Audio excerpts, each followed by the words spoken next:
তাকদীর নিয়ে প্রিয় ভাইয়েরা বিচলিত হবেন না। আপনার তাকদীরে যা আছে আপনি পাবেন, যা নাই কোশ্চিনকালেও পাবেন না, ফুল স্টপ।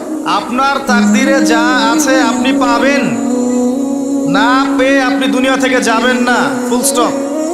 আর আপনার তাকদীরে যা নাই সারা দুনিয়ার মানুষ মিলে আপনাকে দিতে পারবেন না। জীবনে এই আপনার দুনিয়ার বাড়ি গাড়ি টাকা পয়সা রিজিক ব্যবসা বাণিজ্য স্ত্রী সন্তান এগুলোকে নিয়ে এত বিচলিত হওয়ার কিছু নাই।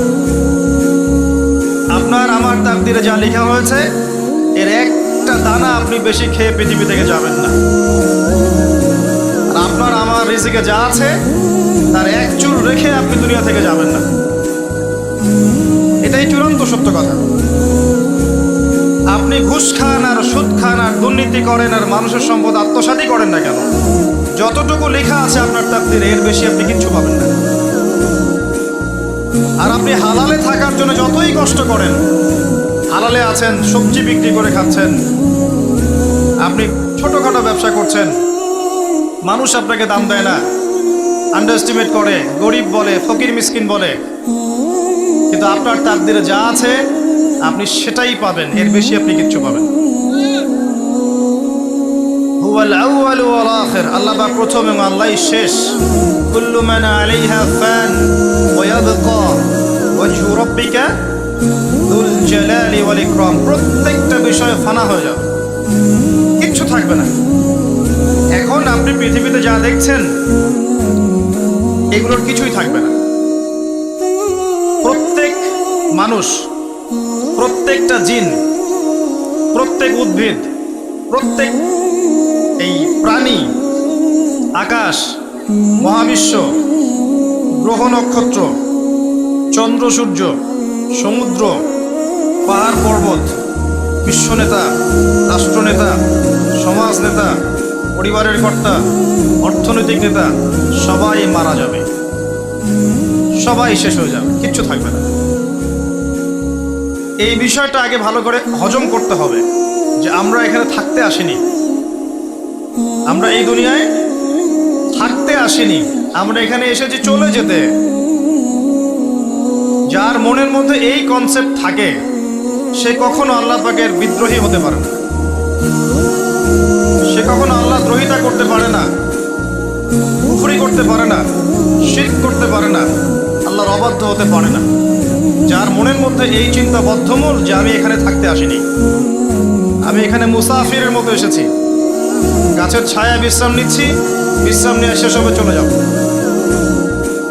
যারাই আল্লাহ দ্রোহিতায় লিপ্ত হচ্ছে, শিরক করছে, বেদাত করছে, হারাম খাচ্ছে, ঘুষ খাচ্ছে, সুদ খাচ্ছে, জেনা করছে, আল্লাহ দ্রোহিতা করছে, আল্লাহর বিধানকে অস্বীকার করছে, তারা ইনডাইরেক্টলি ধরে নিয়েছে যে তারা মনে হয় পৃথিবীতে চিরকাল থাকবে।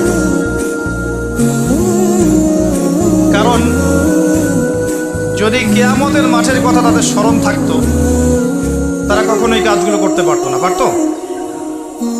এবার আসেন, আল্লাহ পাক কলম সৃষ্টি করে তাকদীর লিখেছেন, অতএব তাকদীর নিয়ে প্রিয় ভাইয়েরা বিচলিত হবেন না।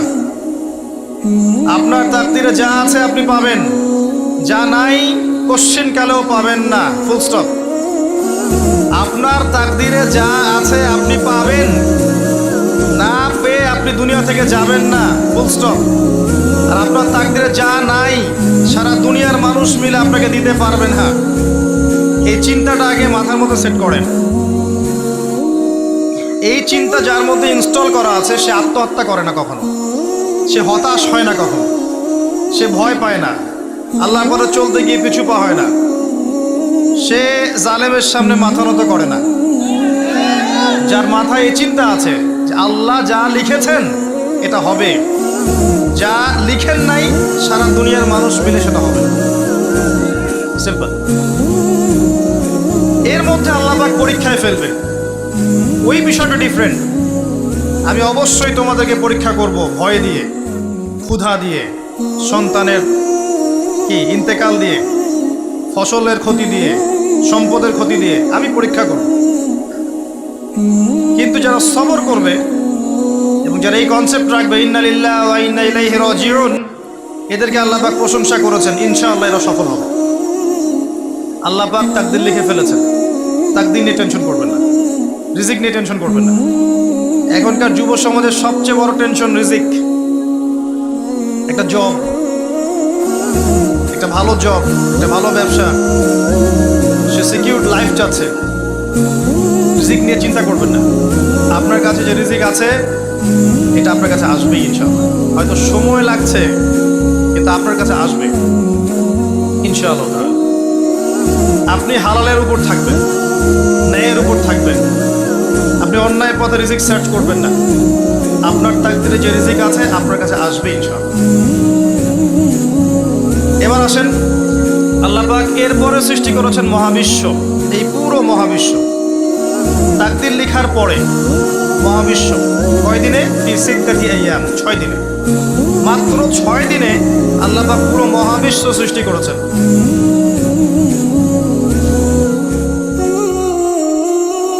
হুয়াল্লাযী খালাকাস সামাওয়াতি ওয়াল আরদা ফি সিত্তাতি আইয়াম সুম্মা ইসতাওয়া আলাল আরশ। সূরা হাদীদের মধ্যে এটা আছে। তিনি সেই আল্লাহ যিনি এই মহাবিশ্ব সৃষ্টি করেছেন 6 দিনে, এরপরে আরশের উপর সমাসীন হয়েছেন। আল্লাহ পাক এর একদিন আমাদের একদিনের মতো নয়, বরং কিয়ামতের মাঠে যেদিন আমরা দাঁড়িয়ে থাকব এই দিনটা হবে আল্লাহর হিসেবে 50,000 বছরের সমান। মানুষ অস্থির হয়ে থাকবে, বিচার শুরু হচ্ছে না কেন। অপেক্ষা করা কাজটা খুব যন্ত্রণাদায়ক, তাই না? কারো জন্য অপেক্ষা করা, অপেক্ষা করে আছেন 1 ঘন্টা পর আসবে, এলো না, আপনি অস্থির হবেন। 2 ঘন্টা পরে এলো না, 10 ঘন্টা পরে এলো না, আপনি অস্থির হবেন, পায়চারি করবেন, বই পড়বেন, নাস্তা খাবেন, হাঁটাহাঁটি করবেন, আপনি ব্যাকুল হয়ে যাবেন।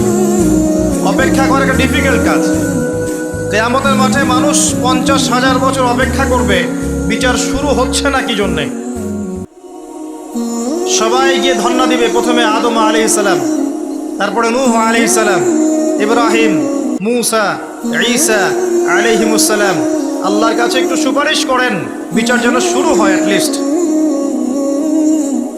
কেউ কিচ্ছু করতে পারবে না, কারণ সবাই বলবে ইয়া নাফসি ইয়া নাফসি। দূর থেকে একজনের আওয়াজ আসবে যিনি ইয়া নাফসি বলছেন না, যিনি বলছেন ইয়া উম্মতি ইয়া উম্মতি। সবাই তার কাছে যাবে এবং তিনি আমাদের নবী মুহাম্মদুর রাসূলুল্লাহ সাল্লাল্লাহু আলাইহি ওয়াসাল্লাম সিজদায় পড়ে যাবেন এবং তার উম্মার জন্য সুপারিশ করবেন। উম্মার কবিরা গুনাহগার ব্যক্তিদেরকে সুপারিশ করে তিনি জান্নাতে নিয়ে যাবেন ইনশাআল্লাহ। আল্লাহ তাকে ওয়াদা করেছেন, হে নবী, তোমার উম্মতের কোনো ব্যক্তি যদি শিরিক না করে আমার সামনে উপস্থিত হয় আমি তাকে মাফ করে দেব ইনশাআল্লাহ।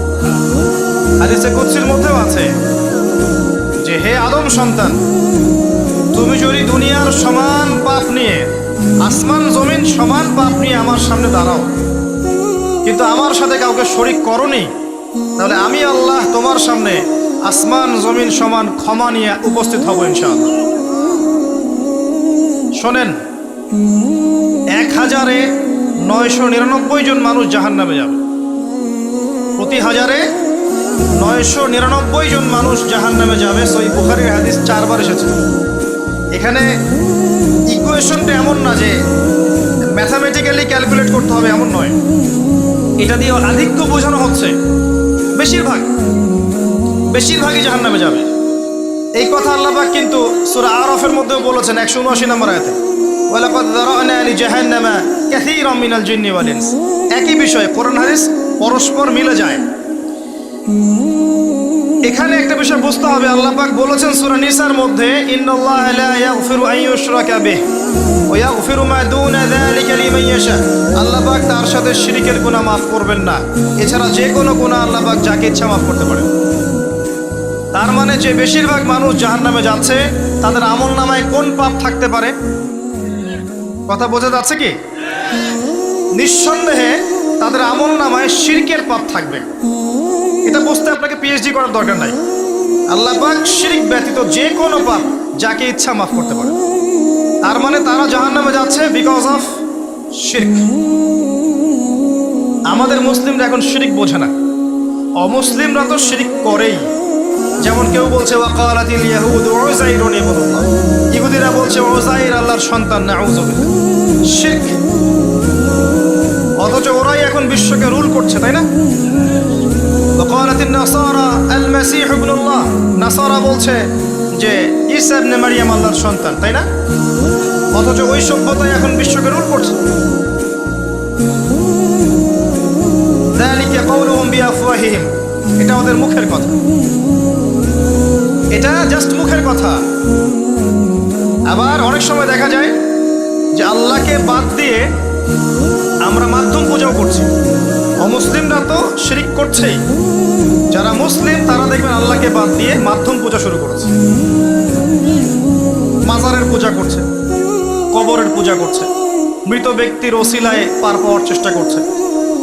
মুসলিম থেকে দেখবেন তাকদীরকে অস্বীকার করছে, আল্লাহর হালালকে হারাম করছে, আল্লাহর হারামকে হালাল করছে। মুসলিম থেকে দেখবেন যে হাতে একটা আংটি পড়েছে, ভাই কি জন্য পড়েছেন? এই রোগ ভালো হবে আমার। গলায় একটা বালা ঝুলিয়েছে, কোমরে একটা মাদুলি, ভাই এগুলো কেন? এগুলোতে রোগ ভালো হবে। মুসলিমদের কথা বলছি, অমুসলিমদের কথা বাদ দেন। যারা বলছে আল্লাহর সন্তান আছে, ওদের কথা তো বলার দরকার নেই আমাদের, কারণ এগুলো স্পষ্ট শিরক। তবে এতটুকু বলি যে 25শে ডিসেম্বরে যারা বলেছে মেরি ক্রিসমাস, বলেছে না? 25শে ডিসেম্বর যারা বলেছে মেরি ক্রিসমাস, মুসলিমদের মধ্যে এরা স্বীকার করে নিয়েছে যে ওই দিন আল্লাহ রাব্বুল আলামিন ঈসা আলাইহিস সালামকে জন্ম দিয়েছেন। নাউযুবিল্লাহ, নাউযুবিল্লাহ। আর এটা এত বড় একটা কথা, এই কথা যদি আসমান জমিন আর পাহাড় শুনে রিয়্যাক্ট করতে পারতো, থরথর করে কেঁপে ভেঙে যেত। সূরা মারিয়ামের শেষের দিকে পড়ে দেখেন, وقالوا اتخذ الرحمن ولدا لقد جئتم شيئا إدا تكاد السماوات والأرض يتفطرن منه وتنشق الأرض وتخر الجبال هدا। পরেন অর্থটা, আসমান জমিন পাহাড় যদি এই কথা শুনে রিয়্যাক্ট করতে পারতো, এরা চৌচির হয়ে যেত। এত বড় একটা কথা বলেছো তোমরা, ঈসা আলাইহিস সালামকে আল্লাহ পাক জন্ম দিয়েছেন। নাউযুবিল্লাহ। এরা তো শিরক করছেই। মুসলিমরাও দেখবেন এই যেগুলো বললাম, আল্লাহকে বাদ দিয়ে অন্যের কাছে দোয়া করছে, আল্লাহকে বাদ দিয়ে অন্যকে সেজদা করছে, আল্লাহকে বাদ দিয়ে অন্যের কাছে নজর মানত করছে, আল্লাহকে বাদ দিয়ে অন্যের জন্য জবাই করছে, আল্লাহর তাকদীরকে অস্বীকার করছে, আল্লাহর হালালকে হারাম করে নিচ্ছে, আল্লাহর হারামকে হালাল করে নিচ্ছে। দেখবেন মুসলিমরা করছে। এবার মুসলিম জেনারেশন, এমন একটা প্রজন্ম বের হয়েছে এখন ইয়াং জেনারেশনের, তারা বলছে যে এই মহাবিশ্ব বিগ ব্যাং থেকে সৃষ্টি হয়েছে, আল্লাহ বলতে কিছু নাই। আপনি বোঝেন কি কারণে প্রতি হাজারে 999 পিপল জাহান্নামে কেন যাবে? কারণটা কি? শিরক। আর এই শিরকটা হচ্ছে আপনার চিন্তায়, আপনার কথায় এবং আপনার কাজে। চিন্তার মধ্যে শিরক। যেমন একজন ব্যক্তি চিন্তা করে আকীদা যে আল্লাহ ছাড়া অমুকও সন্তান দিতে পারে, এরকম আকীদা নাই মুসলিমদের? আছে। একজন বলছে আল্লাহ কল্যাণের মালিক আর শয়তান হচ্ছে অকল্যাণের মালিক। কথাটা শুনতে খুব ভালো লাগে না? অকল্যাণ হয়তো আল্লাহর পক্ষ থেকে আসে না, আল্লাহ পবিত্র, অকল্যাণ শয়তানের পক্ষ থেকে আসবে। ব্যাপারটা কি এমন? ভালো মন্দ, কল্যাণ অকল্যাণ, দুঃখ কষ্ট সুখ সবকিছু কার পক্ষ থেকে আসে? এমন নয় যে ভালোগুলো আল্লাহ দেন, অকল্যাণগুলো শয়তান দেয়। নাউযুবিল্লাহ। এরকম আকীদা আছে মানুষ। কিছু মানুষ বলছে তাকদীর বলতে কিচ্ছু নাই, মানুষ নিজেই তার কর্মের নিয়ন্ত্রণ, শিরক। কিছু মানুষ বলছে যে ভাগ্যই সব, মানুষের কাজের কোনো স্বাধীনতা নাই। মানে ভাগ্যই সব, আমার কাজের কোনো স্বাধীনতা নাই, আমি কলের পুতুল। চুরি করেছো কেন? আল্লাহ তাকদীর লিখেছে তাই। সুদ খাও কেন? ঘুষ খাও কেন? রিলিফের মাল মেরে খাও কেন? আল্লাহ তাকদীর লিখেছে তাই। এরকমও কিছু মানুষ আছে। প্রত্যেক পদে পদে আপনি শিরক পাবেন। আপনি আল্লাহকে ছাড়া সেজদা দেখতে পারবেন, আল্লাহকে ছাড়া মানুষ নজর করছে, মানত করছে, কসম করছে, কুরবানি করছে, সেজদা করছে, দোয়া করছে এবং ওসিলা পূজা করছে যে আল্লাহ বাদ দিয়ে অমুকে আমাকে পরকালে পার করিয়ে দিবে। নাউযুবিল্লাহ বলছেন ঠিকই, কিন্তু আমাদের দেশের বহু মানুষের আকীদা এমন যে আমাকে পরকালে পার করায় দেওয়ার লোক আছে। সমস্যা নাই। শোনেন, পরকালের প্রতিটা সুপারিশ আল্লাহর ইখতিয়ারে। একজন শহীদ, আল্লাহর পথের শহীদ, তিনি কিন্তু সুপারিশ করবেন, কিন্তু তিনি নিজের ক্ষমতায় করবেন না আল্লাহর ক্ষমতায় করবেন। আলেম, হাফেজ, আল্লাহর পথের যারা মুজাদ্দিদ ছিলেন, আল্লাহওয়ালা আউলিয়া মানুষ, নবীগণ, সিদ্দিকগণ, সুহাদা, সুপারিশ করবেন নিজেদের ক্ষমতায় না আল্লাহর ক্ষমতায়। আকীদা স্পষ্ট না থাকলে তখন আমল করতে গিয়ে শিরক হয়ে যাবে। আর শিরক হলেই কি হবে? ওই যে বললাম, প্রতি হাজারে 999 জন মানুষ জাহান্নামে যাবে।